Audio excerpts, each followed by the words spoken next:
Okay. Get you started off with something special that you didn't learn in your basic chords. Like you've already got all your bar chords down and your open chords, all your basic chords, but you don't know any jazz chords yet. So I'm gonna give you one right here. It's kind of a stretch to do it.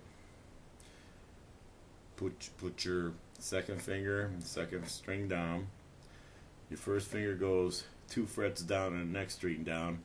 Then the next string down, put your third, and the next string down, put your fourth. Okay? And that's a jazz chord. You can move that up or down as needed. Again, it'll come in handy for you one day.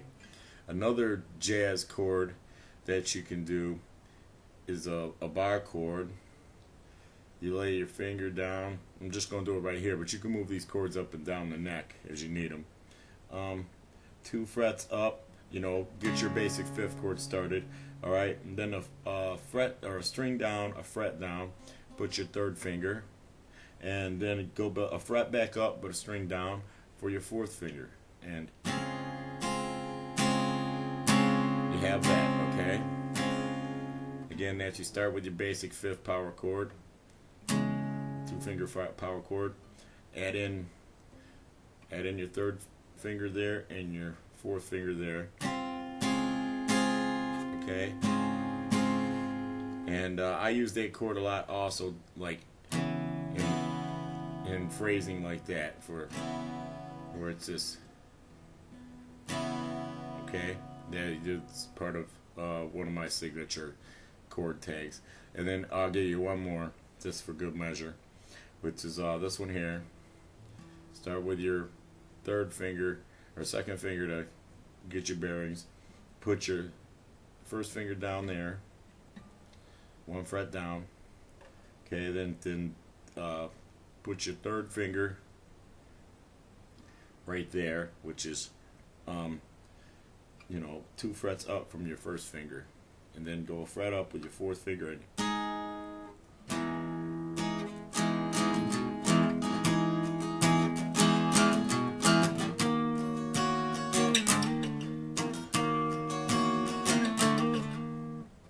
see how I incorporated it with a basic chord, but I didn't add a string in on it to it's just a minor chord minus one of the fingers to give it that, and I grab the high note up there for the octave. But that's a good chord to have in your arsenal. Is this one right here. And those are 4 chords. This one here, that one there, and this one here. Those are 3 chords that you'll be able to use to write more spectacular songs, to play some songs that are on the radio where they use those chords. Okay, I'm gonna take you all past all the music theory stuff that you're gonna want to skip past anyway, and I'll bring you back to it later, to how it applies once you can play some scales good. Okay, say you want to play some leads to a song that's out of B minor, and out of G. You want to play something.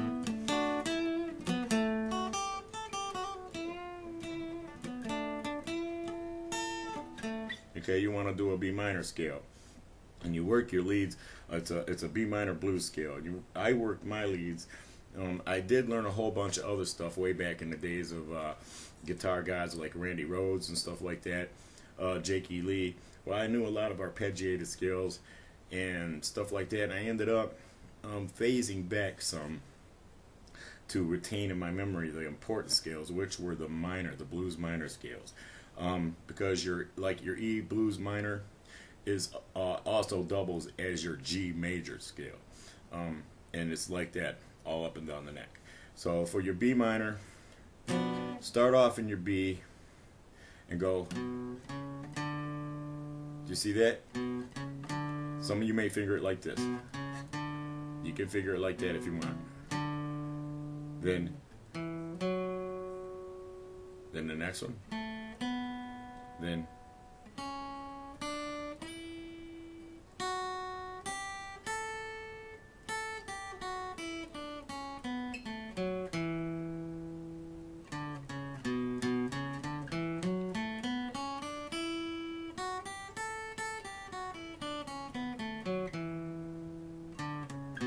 you getting that?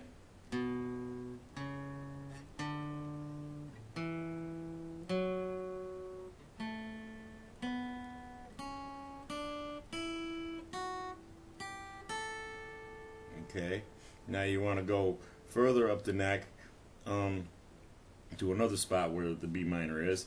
You could be like up here, 7th fret, which is your E.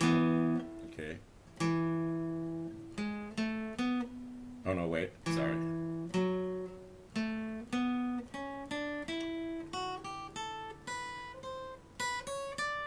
Okay.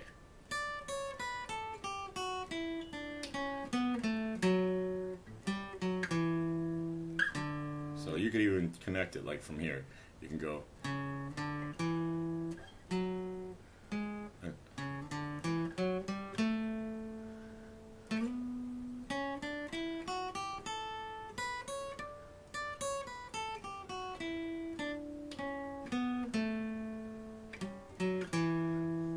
Okay, so if you put this finger in here,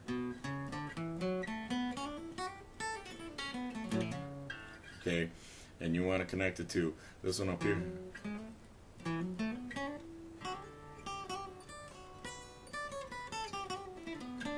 Okay. You could grab it right here to connect it.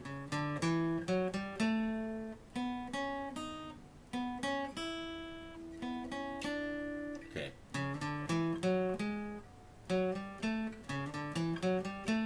I know so many scales that sometimes I incorporate other ones that aren't part of the scale, but we'll try to stick with the B minor for you, which is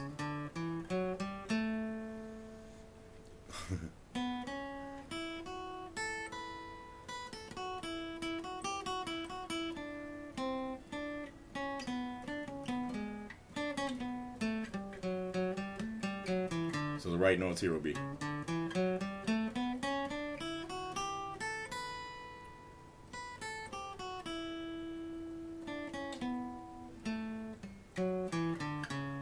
And the notes for this will be B, C sharp, D, E, F sharp,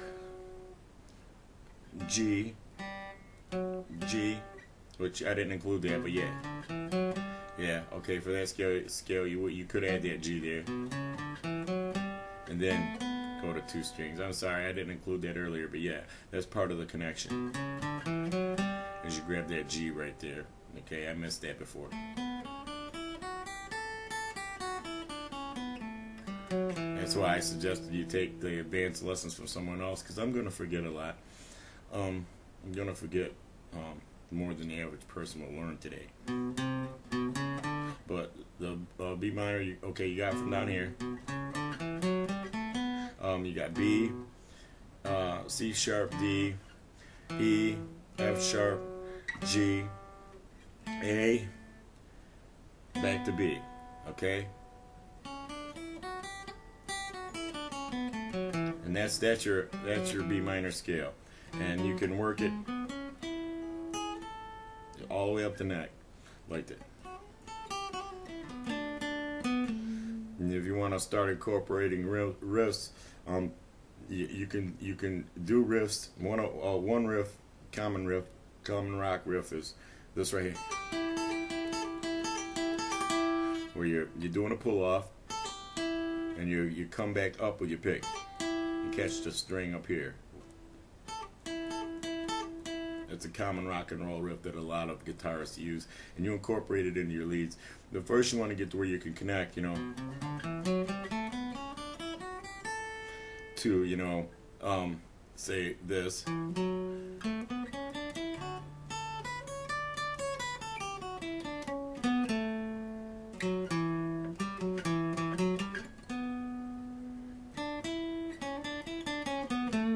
See, that's why I give you the notes, and then you can make sure that you play the right notes, and that you You're only doing in the B minor scale, and that's how you find the chords for the scale. Okay, the B minor blues scale is good for songs that work out of A, G, B minor, stuff like that. C sharp.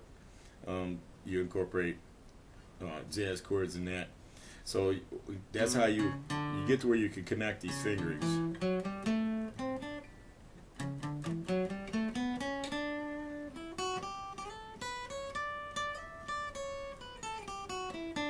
And you just keep running back and forth to the scale over and over and over again. Make sure that you got the right notes. That it's a B, C sharp, D, D, E, F sharp, G, A, B. Okay, so that will be your blues minor scale pattern will be a whole step to a half step to a whole step to a whole step to a half step to a whole step to a whole step. Okay, that's your scales. If you want to write it down in W's and H's, is a whole step, half step, whole step, half step, whole step.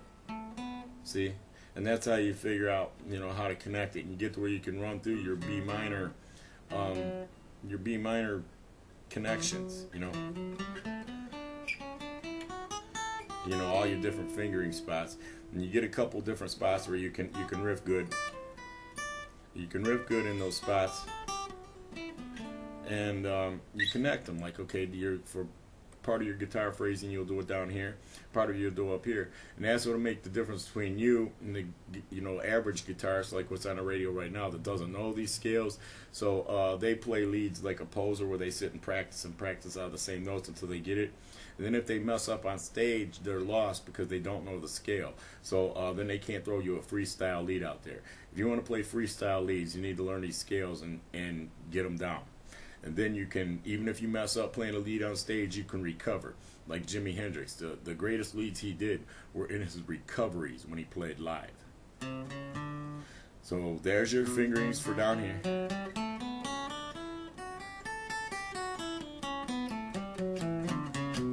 Then you can move it up a little.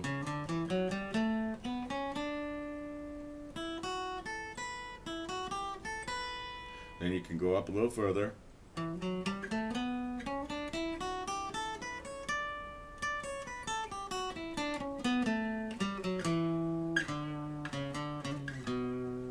You see how you can use them with little pull-offs and stuff.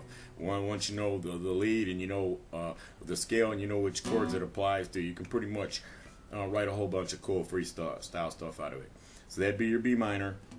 Learn how to connect it from down here to at least up here to this fingering here. And then if you have a 24 fret guitar, where everything repeats itself from the 12th fret up, so you can play leads up here pretty easy just by doubling your neck and your mind when you're playing, up here. So if you can learn it without your guitar being 24 fret. It's just if your guitar is 24 fret and you're a hack like me, where you don't want to focus a whole lot on it, that makes it easier for you to connect it all up. And then later on, when you bust back down to a 21 fret or a 22 fret guitar, where you're not lost. But yeah, it's all basically to put it up here, to repeat this down here. You just.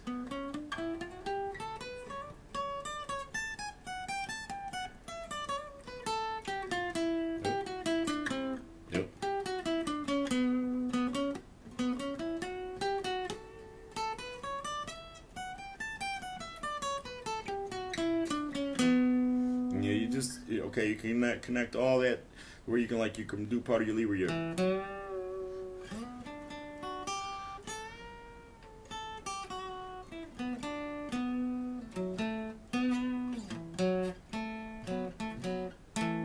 You see, it's all out of B minor right there.